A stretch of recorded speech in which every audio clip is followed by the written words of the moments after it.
Hello and welcome back to Deus Machina Demonbane.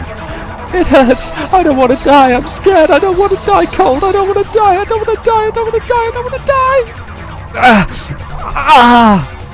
to die! The voices cry inside my mind, a crushing weight against my body and soul. These are the dying screams of an incredibly vast number of people. Men and women, young and old. Tiberius roars with laughter. This is Vermina's mysterious specialty, the Vengeful Spirit Bomb. Beelzebub's most powerful spell weapon, which gets stronger the more hatred it consumes. The more people he kills, the more he's hated, the stronger a necromancer gets. You son of a bitch! With foul steam pouring from every orifice and a veil of damned souls surrounding it, Beelzebub now looks like a demon from hell. Beelzebub steps forward, the miasma blowing around it, withers, and the few remaining trees on the street. As the pressure of the hatred grows stronger, the presence of the vengeful spirits becomes more distinct. There are thousands, perhaps even tens of thousands of damned souls. They died with regret and are bound to the mortal world. Their pain, their envy of the living, strike at me like claws and fangs of horned beasts. And even after death, their screams continue unceasing. The terrible chorus tears at my soul. If I take a direct hit from this... No, Robo! Mama? In the midst of this storm of hate, one terribly weak voice stands out. The voice of a young child. A child whose name I do not know. It is the grief of a life, snuffed out before it could realize its infinite potential. It is a powerless thing, clutching desperately, vainly for the warmth of its mother as it sinks into a sea of darkness and terror, and rage explodes in my chest. But there's nothing I can do. Now! Become one of my vengeful spirits! The mass of hatred explodes against us, its power threatening to annihilate us utterly. No! Elsa's scream hits my ears as the inferno of fury and regret consumes us. Mr. Deju! The corpses silently bid me to take the sword. My masters, are you telling me to fight? I shake my head. Such power is no longer in me. After all these centuries, this eternity of battle, my soul is far more depleted than I imagined. My soul is empty. I will never take up that sword again. Yet the corpses do not move. They entreat me with their lifeless eyes. They cry out to me with their voiceless voices. No. I cannot. I was not as strong as you were. It was only by clinging to your strength, by draining it to the last drop, that I was able to walk this road. I was like a parasite feasting on your innards. It is well within your rights to take revenge. Come, run me through with that sword. That would be justice. I am the cause of your restless wandering. Destroy me and be free. Be free from the curse of the Necronomicon. Return to the place where you belong. The sword strikes the ground with a sharp noise. The corpses are no longer there. I see. Even you have finally abandoned me. So I am not worth destroying, and there was never any reason for you to be bound to me. But of course, what a fool I am. For some reason, my vision begins to blur.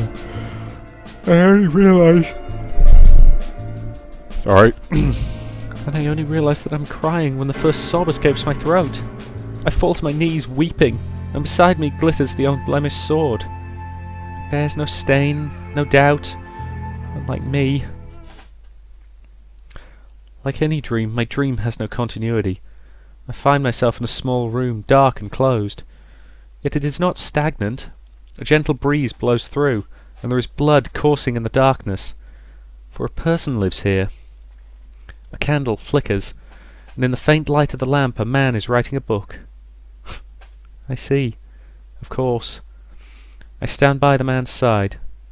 Shall I call you father? My author, Abdul Alhazred, does not answer. He writes in silence. Unperturbed, I continue to speak. I imagine that there is much we could talk about, but now that I finally meet you, I find myself without anything to say. The man writes in silence. This is a dream, an illusion I see at the moment of my death. I suppose there's no meaning to this, but... The man writes in silence.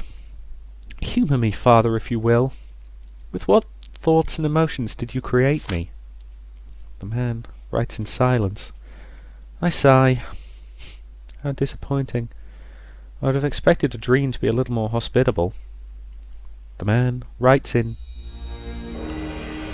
The outer reaches of the universe, the court of the snake that eats its own tail. What? Inside the circle of time, outside the circle of time, the silver key, the ultimate gate, the thousand and the faceless, the black man, crawling, the haunter of the dark it howls. Alhazred's consciousness? Impossible! A window suspended from 7 pillars closed. The scenario that denies the dice. The scenario that surpasses the dice. Reveal. True rumours. Be done. Interval. Instant. Ultimate insanity. The darkness it comes. The chaos. Ultimate reason. Nothing suppressed. Listen, Alhazred. Warp and you learn. No. It is futile. Silence. The sickness it comes. That chaos. I have faith that this will. Just another script. Reach you. A puppet show. A charade. Silence, silence, silence. Isolate, isolate, isolate. You are a backstage gopher. Alhazred, Alhazred, Alhazred. All the actors must be gathered. Listen to Daddy tell you a story. Silence. Alhazred. When you stand at the ultimate moment, you must reach the truth. What's happening? An immeasurably vast amount of data. Dear God, this text has been fully edited. Please, give it to her with no reservations. Rushes through my mind. Ah! My head is bursting. What is this? The beast is the king, the Black King. It is he who turns the wheel of fortune and he who connects the ends of the serpent. Not merely a thing of space-time cat's eye, but alabasted, with ultimately dismembered, animating essence of existence's whole and bound toys. Stop! The beast gives birth to the beast, a spiral of a paradox that is not a paradox. No, the parent of the beast is the beast, and the child of the beast is the beast. This is a paradox. That is not a paradox. I knew I was being suppressed. In other words, humans give birth to humans, of course. This means that the parent of a human is a human, and the child of a human is a human. No, stop. The infection has spread to the central block. Damn this choke. Wait, humans come from apes? So the parent of a human is an ape, and the child of an ape is with interference is too strong. Which came first, the chicken or the egg? Enough!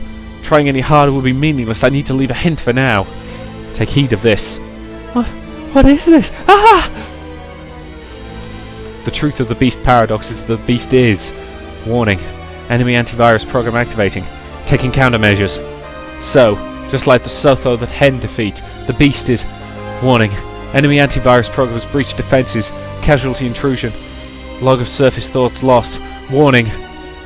It's no use. The suppression is too strong. Any more information than this will just be manipulated by the other side. Stop! Again. Enough of this pain! Ah! There is no time. I must record the truth behind everything. This grand farce is all the work... Damn. It's useless after all. If I could just get this down. The suppression program has caught me. It's if the central block is occupied, then stop! Erecting barriers. Detonating all dummies. Isolating all channels. Making a backup of the subconscious. Ah! Enough! Enough, damn you! Nothing can come of entrusting this to me now! No more! I've had enough of this! Be gone! Get out of my dream! A cry erupts from the depths of my soul. And the voice stops. Huh? That was an incredibly trippy sequence. I have no idea what anything he said meant. Remind me of that scene with the guy in the second Matrix film in the room with all the TVs. I know that Alhazred is insane, and that the voices in my head were but manifestations of his insanity. Yet his eyes are far too gentle for the one who has been driven mad by the terror of the great old ones. It's almost as if... Alhazred, I am glad to have met Like any dream, my dream has no continuity. I watch as Abdul Alhazred is seized by an invisible monster in broad daylight and devoured horribly before a large number of fright-frozen witnesses. Like any dream, my dream has no continuity. The small room, from before, dark and closed. Yet it is not stagnant. A gentle breeze blows through, and there is blood coursing in the darkness. For a person once lived here. No one will ever return this place. Now the room has only to wait for death. A candle flickers. A book is lit by the faint light of the lamp. Al-Azif. At the centre of the illusory heart mother is the true heart of a god. A chamber so vast that the edges cannot be seen, filled with a lake of fresh blood. Even amid the endless crimson, there is one shape whose colour overpowers all the rest. A gargantuan mass of flesh, setting the blood-soaked air a-quiver as it pulses rhythmically. It is the heart of the illusory heart mother, the heart of the god, made by man. And thanks to the completion of the illusory heart mother's systems, this imitation heart can miraculously pump forth an infinite amount of blood. In the shadow of the beating heart float two Deus Machina, Legacy of Gold, and Karoshnik. And no, fuck it. Even among Deus Machina, they are particularly huge, but against the enormity of this chamber, they are next to nothing. Augustus and Vespanius are standing atop their machines. In Augustus's arms is the sleeping Nero, and in Vespanius's is the cradled relay text. Now then, relay text, shall we begin? Cthulhu, relay, Fatang. The girl's body disintegrates into countless pages. They dance through the air, surrounding Vespanius with a whirlwind of paper. With a satisfied nod, the gentleman pulls another grimoire from under his cloak, this one black and nameless. Forced across, I command thee in the name of Vespanius, agent of Nero. O nameless imitation god, I bid thee come forth. The leather-bound book opens on its own and discharges some of its pages into the air. The pages of the black grimoire, Uthnatan Kultan, merge with those of the relay text. A bright flash fills the crimson chamber, and each grimoire's pages combine to form the twin spirals of a double helix. Those fly into the titanic heart and surround it like the rings of Saturn. A vertical gash appears in the centre of the heart, from which pours a waterfall of blood. And with the blood emerges an immense, awe-inspiring shape. Nero's Deus Machina, Nameless One. Though bathed in blood, the machine god still glitters white. Only its upper torso can be seen, thrusting out from the heart like some hideous sculpture. Now we can finally control the god. Ultimate power against which nothing can resist. Nameless One's cockpit opens, revealing a mass of writhing tentacles. Tentacles are covered with countless suckers like those of an octopus or a squid. Augustus releases Nero, who glows faintly as she is drawn towards the Sorry about the sudden cut there, but as you can probably guess from the word tentacles, you can probably figure out what happens next. So yes, there is a rather unpleasant scene where things happen involving lots of tentacles, and yeah. Either way, that made a good point to end that part, so I will say thank you very much for watching, and I'll see you in the next.